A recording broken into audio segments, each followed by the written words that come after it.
right. I've seen the elves do something like this. Well, I think it's backwards. Here, 3, 2, 1. Take it away, dear. Oh, thank you, Santa. Hi, everybody. Welcome to the Enchanted Garden. Today's story is called Lilac's New Home. She had slipped quietly into the Enchanted Garden one afternoon in early December. She was a teeny fairy with delicate lavender wings and twinkly eyes. She had heard of the garden at a Halloween party and immediately decided to move there. She gathered up her otherworldly goods and deeded her little home to another fairy. The journey would take several days and be exhausting, but she was determined and so set out early one crisp morning.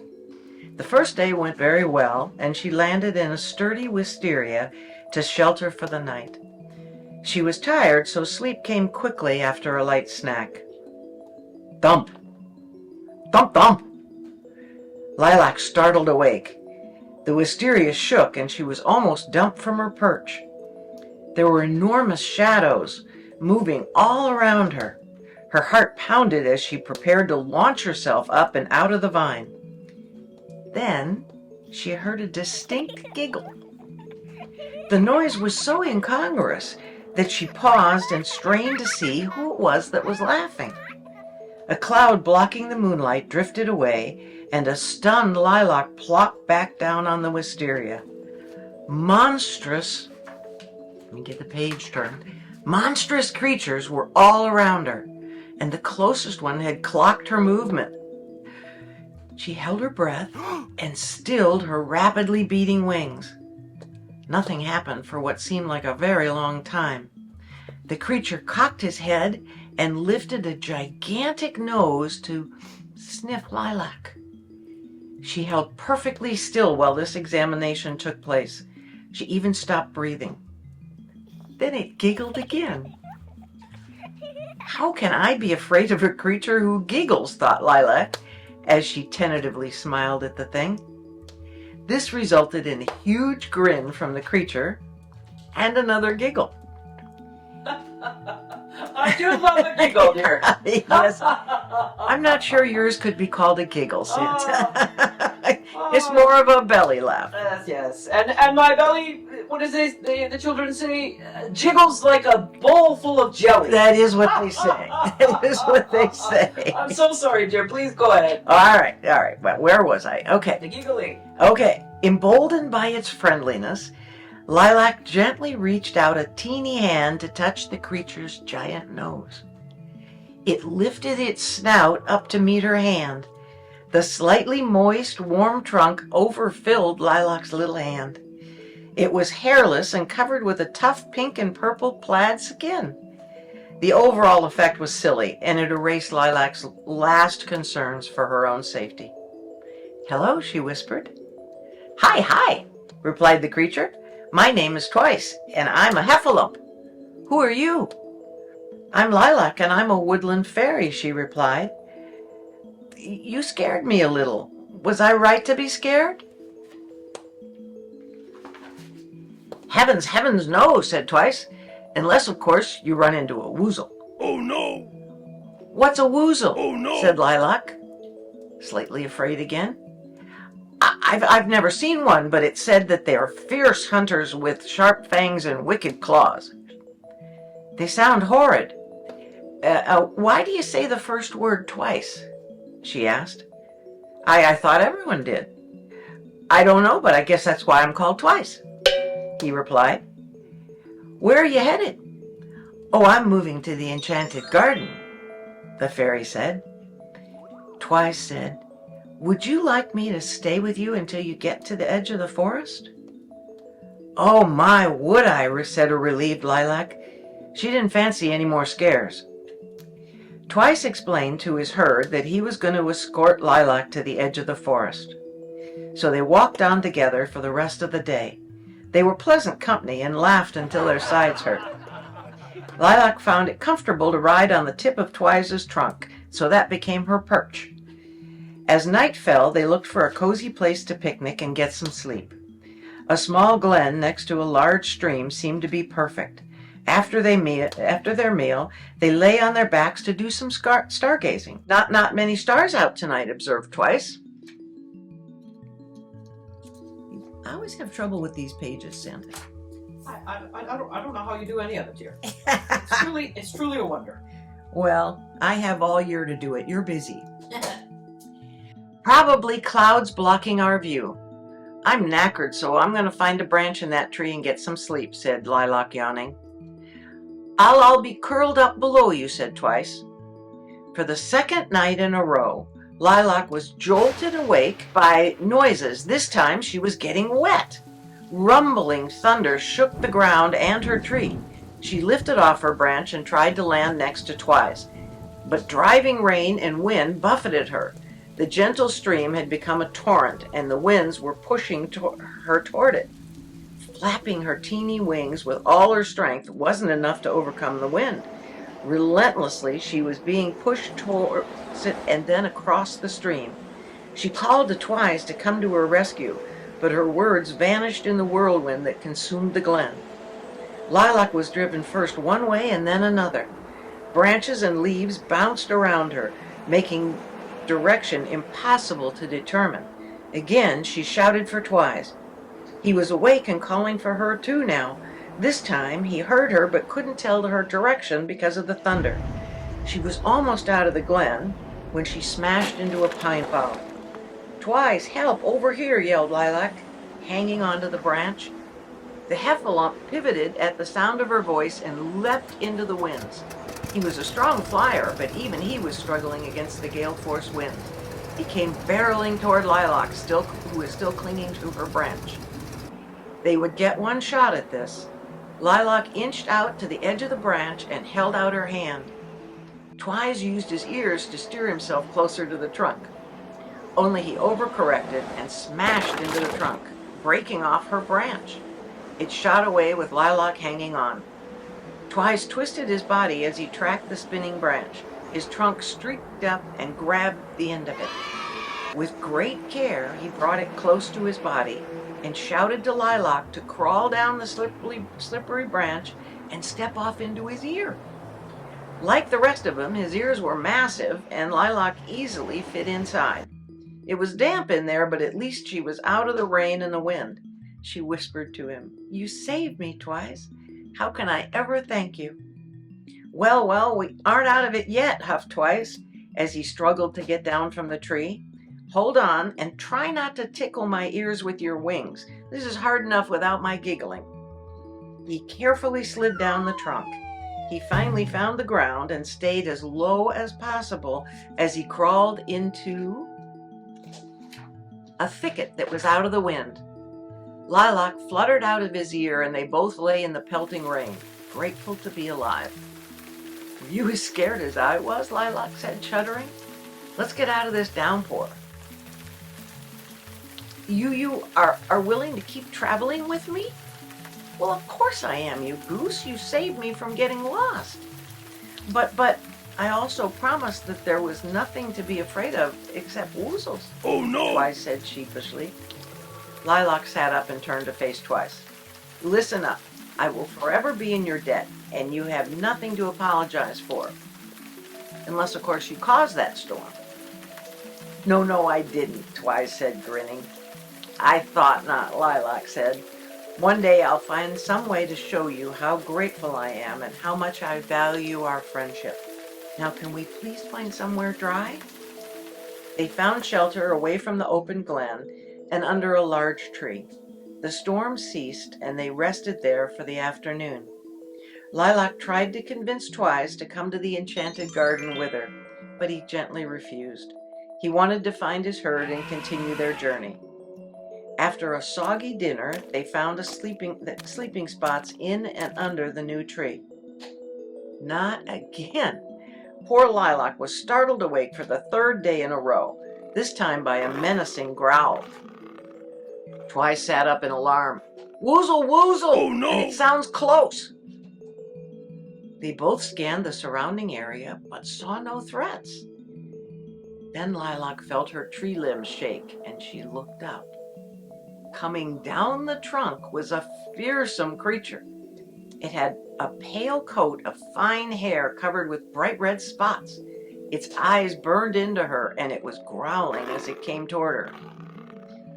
Now, fairies are gifted with a keen emotional antenna, and it seemed to her that the growl wasn't threatening, but more fearful. She turned to speak to the creature, just as Twice yelled at her, "Quickly, quickly, fly into my ear. You'll be safe while I deal with this monster." Another growl from above. "Heffalumps are vicious, and he's here to take away my home," said the monster. "He'll eat us both, so best get behind me, little fairy." Lilac was stunned. She'd seen what heffalumps eat on several occasions, and it was mostly braised vegetables. This is ridiculous, she thought. She ignored both their protective suggestions and flew directly in between them. She didn't have a plan, but she was not about to let them fight. She got a wild idea and began whistling a merry tune. It had the desired effect of stunning both of them. Twice giggled. The woozle looked at him in astonishment. "Did you just giggle?" Yep, responded Twice in another strained giggle. I do that a lot. Lilac was pleased to see that the snarling had stopped. "No one is eating anybody. You each think the other is monstrous. But I bet you're just afraid because you don't know each other. That stops right now." She turned to the woozle. "Oh no! My name is Lilac, and I'm a fairy. I met this heffalump, whose name is Twice, on my journey. He is sweet, kind, and saved me from danger. He certainly isn't about to eat me. What's your name?" The woozle had an odd expression on his face. He said, "My family calls me Giddy because giggling is about my favorite thing to do when I'm not whistling," he giggled. "I thought heffalumps were stupid, short-tempered creatures, and we were taught to avoid them." Twice rushed to add, I learned much the same thing about woozles. Oh no! Only we're taught that you're vicious and not to be trusted. You don't seem vicious, and you do have a nice giggle. Seems we were both wrong." "That's a relief, and I'm happy to meet you both. What are you doing hiding in my tree?" "Not that I mind, because I was kind of lonely." Oh dear, is that gnome bothering you? A little bit. A little bit. Have him go to the floor. He's all right. Okay. We'll push him over there. All right. Thank you, Santa. I'm trying to read the story, but he's kind of crowding in because he hasn't heard this story before. Well, and he's the baker gnome as well. Yeah, I know. Right. One of my He favorites. probably wants to learn from you, dear. One of my personal favorites, yes. I'm doing marzipan cookies this year. Oh, those are my favorite. I know. Children, take note. Santa loves a marzipan cookie. Ha ha ha ha. Okay, let's get back to the story. Oh, We're sorry. getting to the Enchanted Garden now. I'm sorry, dear. That's all right. Don't apologize. He was pushing in. "I'm moving to the Enchanted Garden, and Twice has offered to walk me through the forest," said Lilac. "We'd love to have you come with us." So, the three unlikely friends took off together. Giddy found them a nice tree to sleep in that night, and, for the first time in her adventure, Lilac slept uninterrupted. "I'm almost sorry to see the edge of the forest ahead," she said the next morning. They had had such fun telling stories, singing, and giggling that no one wanted it to end. Me either, but my family will be wondering where I am if I don't show up soon," said Twice. "Oops, and I completely forgot to let mine know where I was off to," confessed Giddy. "I'll have some explaining to do when I get home." "I'm sorry if I got either of you in difficulties," bemoaned Lilac. "That's the last thing I want for my two new friends. Please tell your families that it was completely my fault and that I'll be in your debt for the kindnesses you've shown me. You are welcome to come visit me in the Enchanted Garden any time." The new friends waved to one another and headed away with mixed feelings. They were happy to be going towards their destinations, but sad to leave friends behind. On this last leg of her journey, she had thought of a way to memorialize her trip and to honor her friend Twice as she had vowed. Lilac found the garden without further mishap and was relieved to be in her new home. She was anxious to see her vision to honor Twice be built.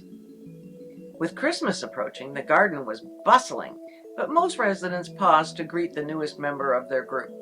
She felt welcomed and a sense of belonging, but still she needed a home of her own. A consultation with Root Beer filled her in on the garden politics, and a list of people not to annoy.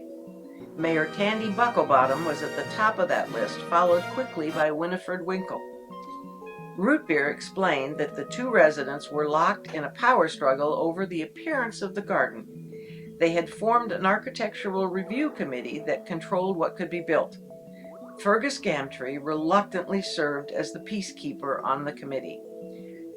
Lilac would have to get their permission to build her residence, and what she had in mind might prove challenging. Sitting outside Tandy's office on the day of the review, she squared her teeny shoulders and resolved to fight for her way of honoring Twice. She was called in and set about explaining her idea and why it was important to her. "Poppycock," ruled Tandy. "I won't have such silliness in the garden." Point of order. You're not a dictator and don't have sole power to prevent this charming little fairy from building her somewhat unusual home, snapped Winifred sharply. In all likelihood, Winifred didn't care for the idea either, but she delighted in thwarting Tandy. Tandy began to sputter in frustration, so Fergus eased in. "Mayor, might I suggest that it's a difficult decision to make without seeing more details? What about having this fairy provide us with drawings so that we might better understand her design? It's so clearly important to her, and we wouldn't want to appear unfeeling." Fergus knew full well that Tandy was in a current argument with one of her 42 children about being unfeeling over the child finally wanting to move out on her own. Child in quotes. All of Tandy's children and 967 great and great-great-grandchildren all lived in Tandy's hobbit hole. She shot Fergus a withering glance, but nodded her assent. "Get us some drawings and we'll see," she allowed. Lilac set about doing just that. She asked around and was directed to an elf named Maslin, who lived in the Sapphire Castle. She introduced herself to Maslin, who uses they-them pronouns, and explained what she needed. Maslin was happy to help and produced a few stunning sketches that made Lilac's idea come alive. Another committee meeting was set amid the frantic decorating in preparation for Santa's big day. Tandy intended to dismiss this business quickly so she could oversee all of the final touches herself. She was relieved when she saw the drawings. They were totally unsuitable, and certainly Fergus and that blasted elf Winifred would see that as well. Her jaw was unhinged when Winifred oohed and ahed over the drawings. There was some resemblance to her own home, it must be said. Fergus had the good sense to be quiet. "You can't be serious," Tandy demanded of Winifred. "That house has a hump in the back." "Actually, that's a lump, Mayor," offered Lilac tentatively, "as in heffalump." "I don't care what you call it, that monstrosity isn't going in my garden," fumed Tandy. "I quite like it," pumped in Winifred. "It's very avant-garde. And it's not your garden. You're just the mayor. For now." Tandy was half out of her chair when Fergus gently restrained her and provided his opinion. "Well, I don't dislike it. I'm afraid the trunk in the front would be a hazard for mailmen, trash folks, people walking by. Before the meeting devolves any further, how about having Lilac have new drawings made that don't have a lump or a trunk?" Fergus was totally the diplomat. The other two committee members nodded briefly and stomped out of the conference room. The third meeting was short. Lilac had new drawings reflecting the revisions wanted by the committee, and Tandy was outvoted 2-1 on the new house. The house was quickly constructed, and Lilac swelled with pride. It was perfect. Other garden residents openly stared, but kept their distance. Now, while Tandy could be irritable, she was a hobbit through and through, so it wasn't in her to be unneighborly or unkind. She baked a batch of marzipan cookies, my recipe, and was the first visitor at Lilac's door after its completion. "It may not be to my taste," she allowed, "but you're one of us and welcome here. I do really like the Christmas decorations and appreciate how hard you must have worked to get it all done before Santa's big day." Merry Christmas from the Enchanted Garden. Stay magical. Oh, that's my cue. That is your cue. Oh my goodness. What a wonderful story, dear. You've done it again. You like that, I huh? love it. I love it. And then what does the kids do now? They do this. This is the new heart, dear. Have you seen that? No, I have not. Yeah, that's what they do. Yep, that's what they do. Maslin told me that. Oh my goodness. All right, dear.